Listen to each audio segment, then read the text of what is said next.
Jangan Anda macam-macam dengan saya. Jangan sampai kantor dinasnya yang saya tutup. Inilah teguran keras dari Gubernur Jawa Barat Kang Deddy Mulyadi kepada Kepala Dinas Pemberdayaan Perempuan dan Perlindungan Anak. Assalamualaikum warahmatullahi wabarakatuh. Salam Om Swastiastu. Namo Buddhaya, salam kebajikan, dan salam sejahtera untuk kita semua. Pemirsa sekalian, dalam beberapa menit ke depan, saya akan mengupdate terkait dengan isu-isu viral yang datangnya dari Gubernur Jawa Barat, yakni Kang Deddy Mulyadi. Saya banyak sekali menemukan komentar di platform media sosial saya yang mengatakan bahwa apa yang dilakukan oleh Kang Deddy Mulyadi itu hanyalah pencitraan semata. Tetapi tidak serta-merta saya percaya dengan komentar dari para subscriber saya ataupun dari netizen yang menyimak cuplikan-cuplikan video saya, karena memang selama ini saya selalu membahas Kang Deddy Mulyadi. Dari sekian video yang saya cari, saya berkesimpulan bahwa ternyata ketegasan yang dimiliki oleh Kang Deddy Mulyadi ini bukan saja ketika beliau menjadi gubernur di Jawa Barat. Itu sudah dari dulu kala. Kalau tidak salah mulai dari tahun 2018 ketika seorang Deddy Mulyadi aktif dalam bermedia sosial. Sehingga semakin ke sini, ketegasan beliau itu bagi saya secara pribadi bukanlah sebuah pencitraan, tetapi itu memang sebuah karakter kepemimpinan yang ditunjukkan oleh Kang Deddy Mulyadi, yang memang sesuatu yang sudah mendarah daging dalam diri seorang Deddy Mulyadi yang hari ini menjabat sebagai Gubernur Jawa Barat itu. Sejak beliau juga menjadi bupati di Purwakarta, menjadi anggota DPRD, menjadi anggota DPR RI, tetap saja pola kepemimpinan, karakter kepemimpinan yang ditunjukkan oleh seorang Deddy Mulyadi ini tetap sama sampai hari ini. Dari sekian video yang saya jumpai, pada akhirnya saya mencoba untuk mengambil sebuah kesimpulan bahwa orang-orang yang mengkritik, orang-orang yang mengatakan bahwa apa yang dilakukan oleh Kang Deddy Mulyadi itu hanyalah pencitraan semata, fix. Mereka adalah pribadi-pribadi yang tidak suka dengan gebrakan-gebrakan yang ditunjukkan oleh seorang Kang Deddy Mulyadi itu.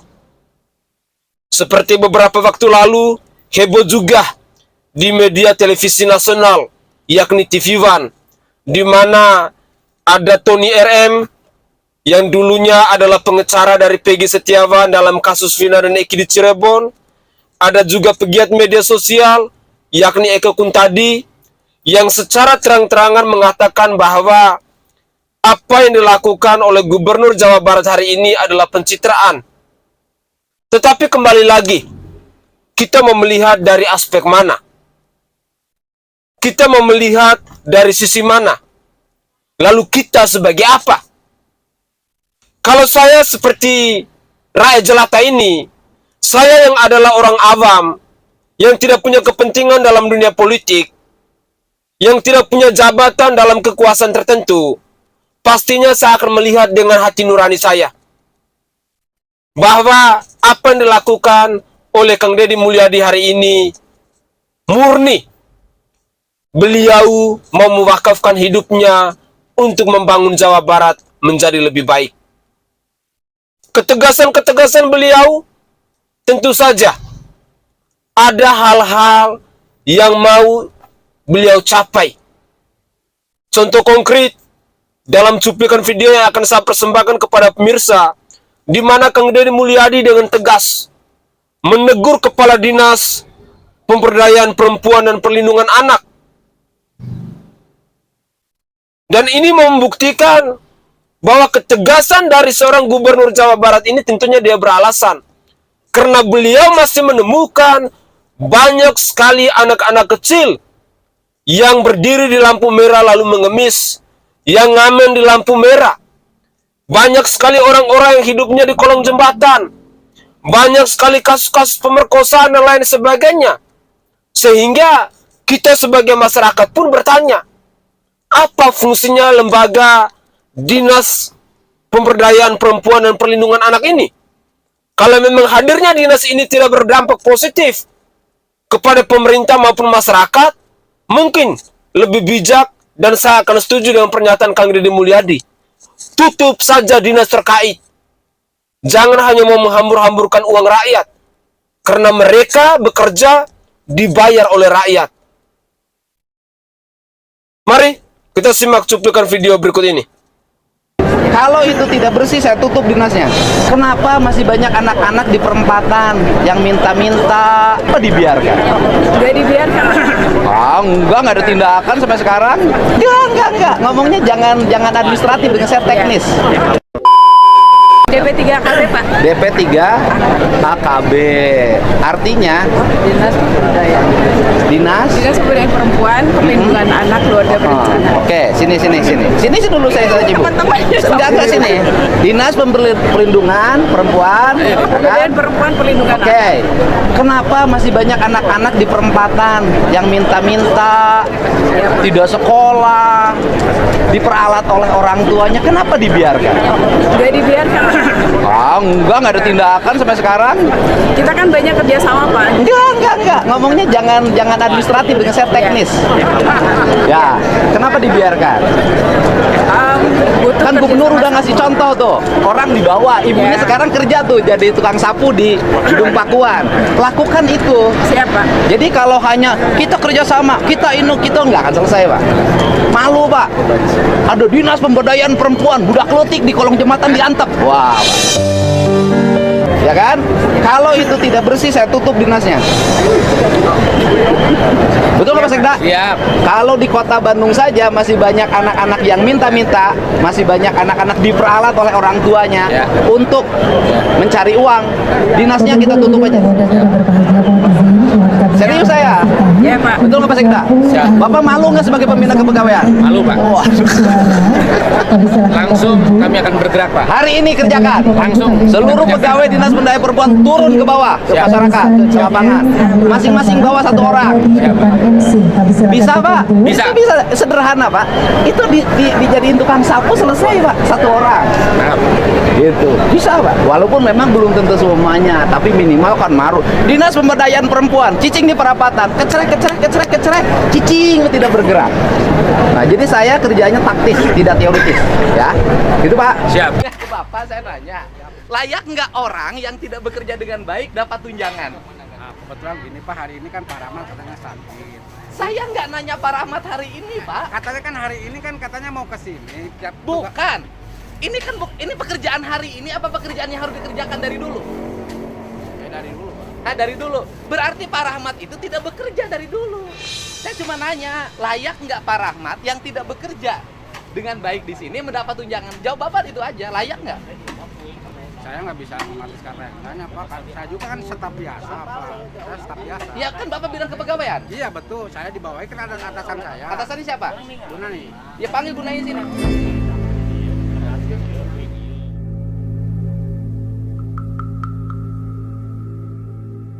Tadi Bapak nggak usah takut. Nggak takut. Saya cuma nanya ke Bapak dari sisi staf. Saya gini, layak nggak orang yang tidak bekerja dapat tunjangan? Kata saya kan saya sebagai atasan bawahan biasa Pak. ASN, Abdi Negara, Betul. ya kan? Bapak punya Sabta Prasetya Korfri, kan Bayi Bojur Korfri kan? Bapak harus bicara yang sebenarnya dari sisi aspek kepegawaian. Saya nanya, orang yang tidak bekerja layak nggak dapat tunjangan? Nanya saya, Nggak dapat. hah? Ya, paham. Orang yang tidak bekerja dapat nggak layak ya dapat tunjangan kinerja daerah? Layak. Layak. Ya sudah, kalau Bapak berkata orang yang tidak bekerja layak mendapat tunjangan kinerja daerah, ya sudah. kalau kesimpulan Bapak segitu, seluruh ASN tidak usah Enggak juga, bekerja. kan pas per hari ini Pak orangnya kan lagi sakit. Bapak jangan gitu. Kan ada nanti memang kalau salah Saya kan dengerin kita- sama Anda, dengerin. Ini bukan pekerjaan hari ini, Pak. Ini pekerjaan yang sudah dilakukan berbulan-bulan. Saya minta tanggung jawab pegawai negeri. Kok masih ngotot? Nggak ngotot. Loh, Bapak ngotot. Ini pekerjaan yang layak dilakukan berbulan-bulan. Ini dibiarkan. Mata Anda di mana? Oke guys, itu adalah cuplikan video di season pertama. Cukup menegangkan ketika kita menyaksikan gaya kepemimpinan yang ditunjukkan oleh Kang Deddy Mulyadi yang adalah Gubernur Jawa Barat ini. Ketegasan beliau, kewibawaan beliau, cara beliau mengayomi patut diacungi jempol. Dan pemimpin-pemimpin seperti ini sesungguhnya sangat sulit. Karena tidak semua orang bisa lakukan hal-hal seperti yang dilakukan oleh Kang Deddy Mulyadi ini. Mungkin akan ada yang mengatakan bahwa, wah, abang kan bukan orang Jawa Barat. Jadi abang tidak menyaksikan apa yang dilakukan oleh Kang Deddy Mulyadi setiap hari. Itu hanya pencitraan di depan kamera dan lain sebagainya. Perlu saya pertegaskan bahwa kita hari ini hidup di era digital, di era media sosial. Bagi kalian yang punya jabatan, sebenarnya nilai transparansi dari seorang pemimpin kepada rakyatnya bisa ditunjukkan lewat media sosial ini. Saya saja yang bukan orang Jawa Barat, saya jatuh cinta dengan gebrakan-gebrakan, dengan kebijakan-kebijakan, dengan keputusan-keputusan yang dilakukan oleh Gubernur Jawa Barat ini. Serius. Bahkan rasa cinta saya kepada Kang Deddy Mulyadi ini sampai di semua platform media sosialnya saya coba mengamati, saya coba mempelajari. Karena saya khawatir jangan sampai ini ada sikap iming-iming. Jangan sampai ini ada pencitraan dan lain sebagainya. Tetapi faktanya tidak.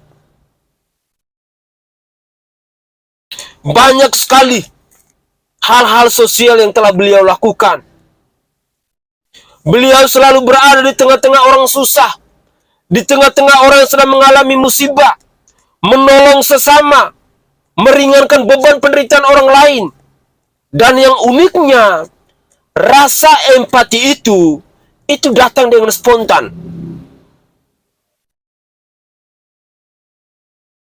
Sehingga saya secara pribadi berkesimpulan bahwa ketegasan, gaya kepemimpinan, keberanian yang ditunjukkan oleh Deddy Mulyadi ini adalah sesuatu yang sudah menjiwai, yang sudah mendarah daging dalam diri seorang Gubernur Jawa Barat ini.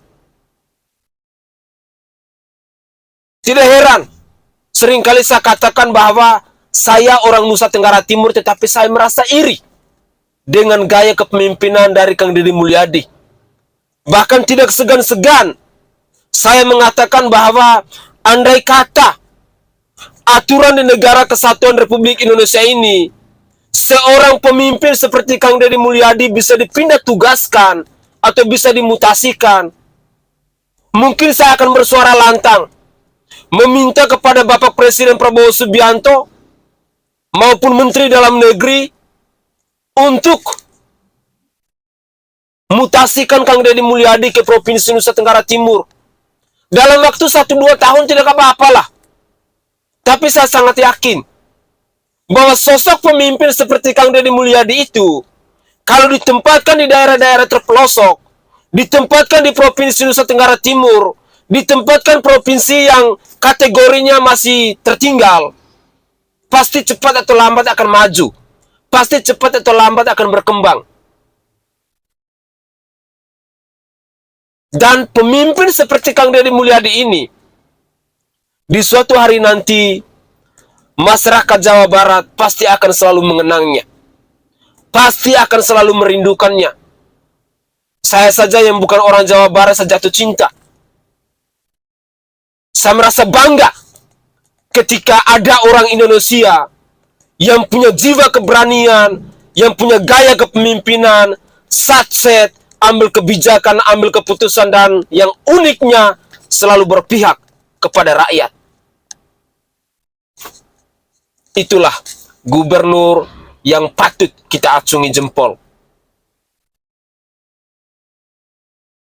Jangan kita mengacungi jempol kepada pemimpin-pemimpin yang kerjanya cuma duduk manis dalam kantor. Turun ke lapangan hanya datang pantau seolah-olah jadi bos.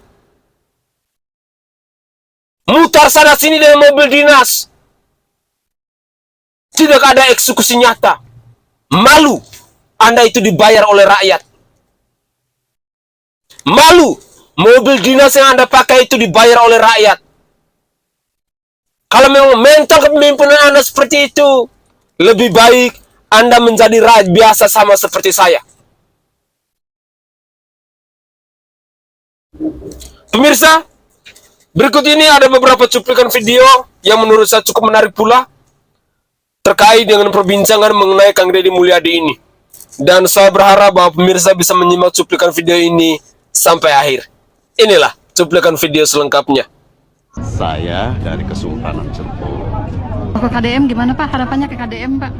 Ya, Kalau sampai ke RI 1 gimana Pak? nah, insya Allah boleh juga ya. Dua periode Pak? Dua periode? Ya, siap. Kalau memang memungkinkan, masyarakat dan tujuannya sama, ya nggak untuk membangun. Insya Allah bisa. Nggak ada yang namanya nggak bisa. Bu, setuju Bu? Setuju. Setuju. KDM jadi RI 1 nanti selanjutnya setelah Prabowo? Nah, amin. Dua periode Bu? Setuju. RI 1 dua periode siap? Setuju banget. Minum deh, ambil air. Ambil air, merah aqua. Ada aqua. Minum. Minum. Saya nggak pernah minum. Kenapa nggak pernah minum jual? Guys, kalau ngelihat gaya kepemimpinan Kang Deddy Mulyadi ini, sepertinya aura kebapakan beliau ini sangat jelas ya guys ya, sangat besar sekali aura kebapakan beliau. Kalau melihat beliau marah seperti ini, saya ingat waktu kecil itu telat pulang ke rumah gitu kan. Waktu telat pulang ke rumah itu orang tua nggak nanyain dari mana, malah beliau ya udah nggak usah pulang sekalian, udah bawa bajunya ke sana, pindah ke tempat teman kamu gitu. Sama seperti di video ini gitu loh.